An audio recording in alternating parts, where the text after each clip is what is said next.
Oh my god. Gotta make sure I don't swivel too much.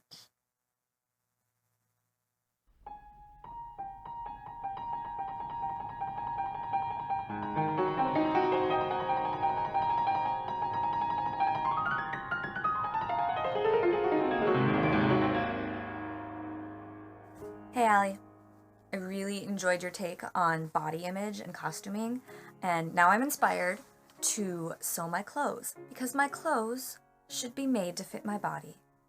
My body should not be made to fit my clothes. In light of this, I've decided to make a new corset to fit my mom bod, because my old corset, I finished it literally the week I got pregnant with my first child. So, yeah, it doesn't fit anymore.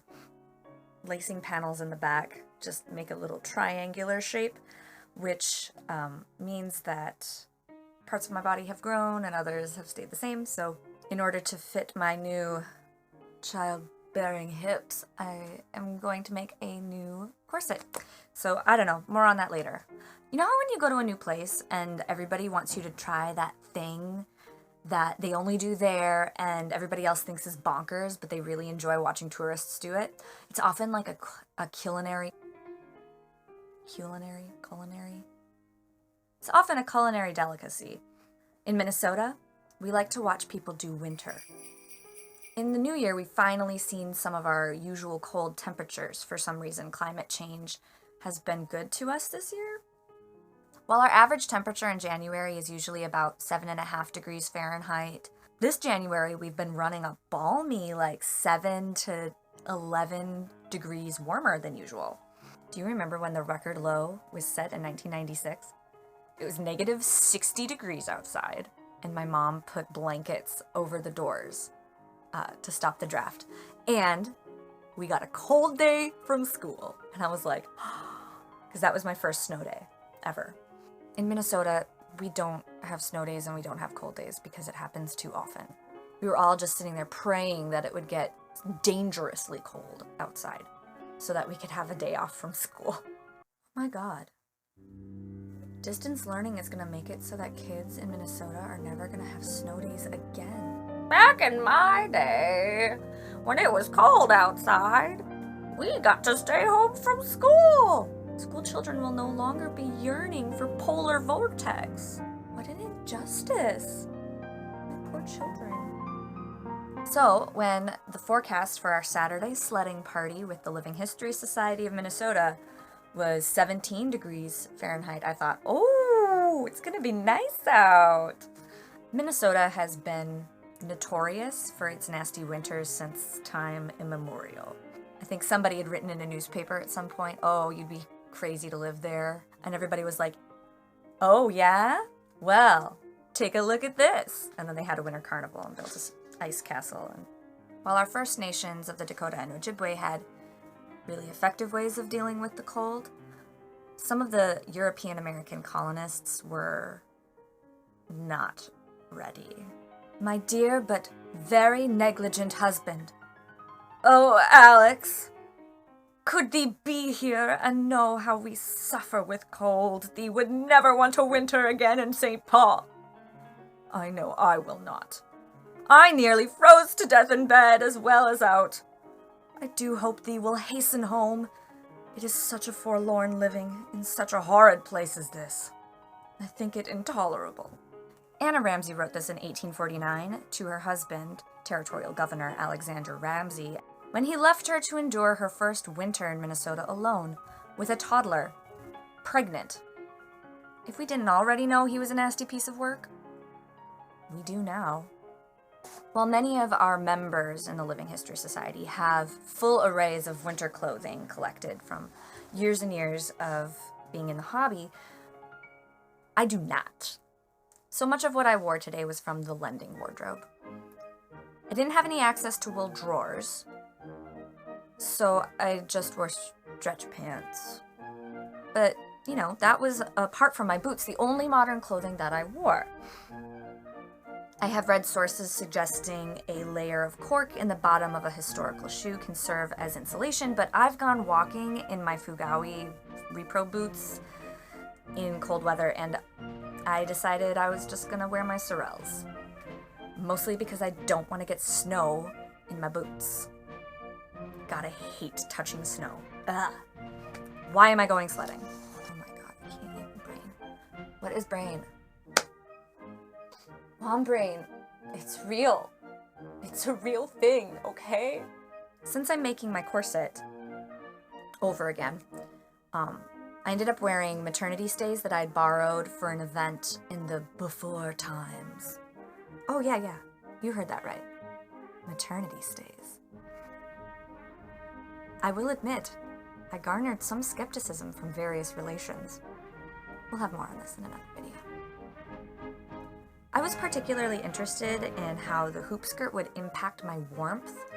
I was afraid that since it would hold my wool skirt out from my legs, my wool stockings and the stretch pants would be the only thing protecting my body from the cold air, so I was a little concerned about that.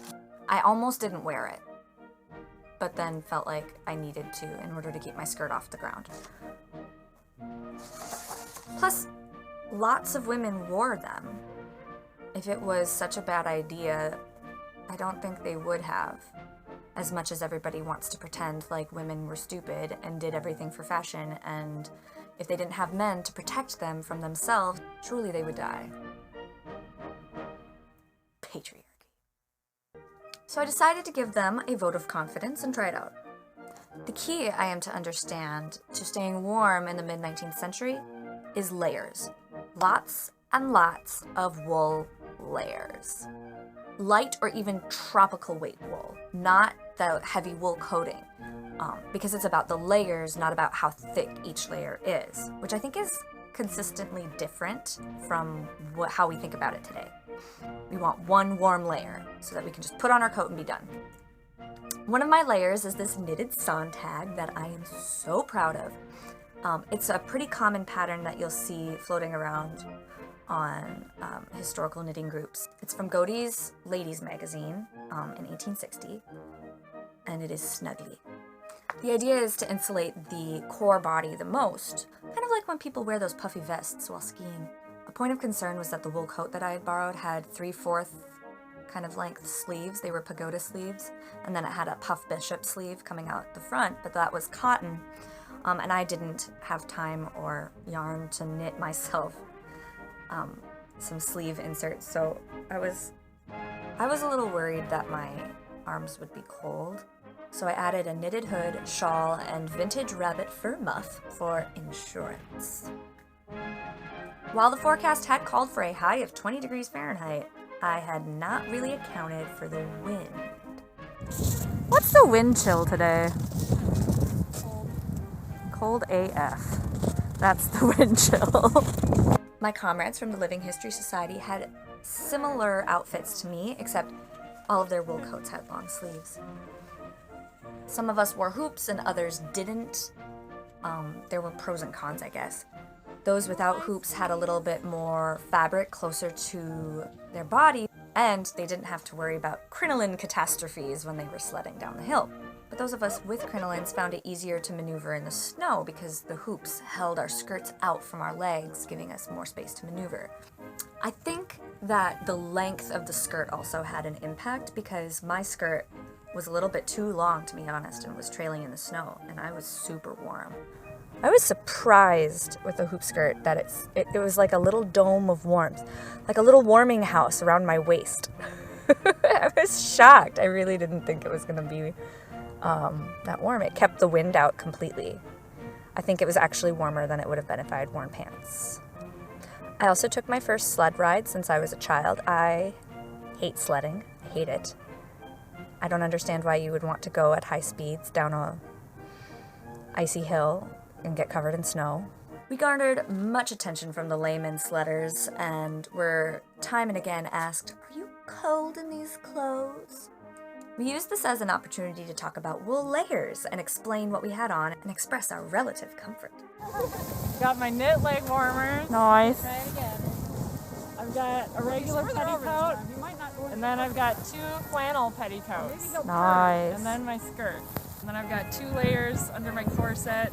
I've got the corset and the blouse. And then I've got my sewn tag on here. Oh yeah. I didn't wear my sewn tag. Underneath the coat. And then I've got the coat and my hood and my mittens. And I brought an extra shawl too, just in case. Everyone was especially appreciative of our Bernie Sanders mittens. Upon reflection, I have to question the assumptions that this idea of, are you cold in that, stands on. We expect people to ask us that question because we expect, and are often proven right, that folks assume that people in the past were somehow not as advanced or not as intelligent as we are now. Because we enjoy the technology of the internet and all of the knowledge it brings us, we kind of assume that people in the past were dumber than us. It's the natural consequence of that progress narrative of US history that we get all the time. That is honestly kind of bogus. They weren't all sitting around, well, except for Anna Ramsey. They weren't all sitting around freezing to death going, oh, woe is me, if only I were smarter, I could be warmer. Like, no, they noticed a problem and they figured it out. Like, can you imagine if they could see us walking around now in jeans when it's -5 outside? I'm pretty sure they would be the ones asking the question, are you cold in that?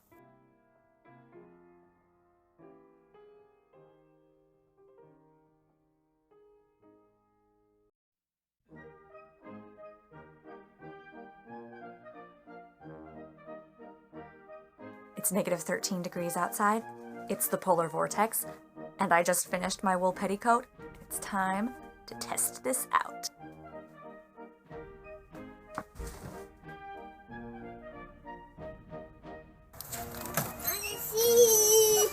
Didn't you see it? No.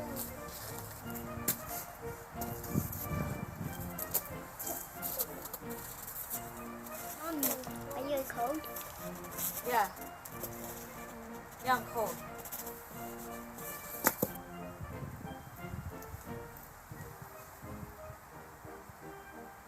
Should we go inside?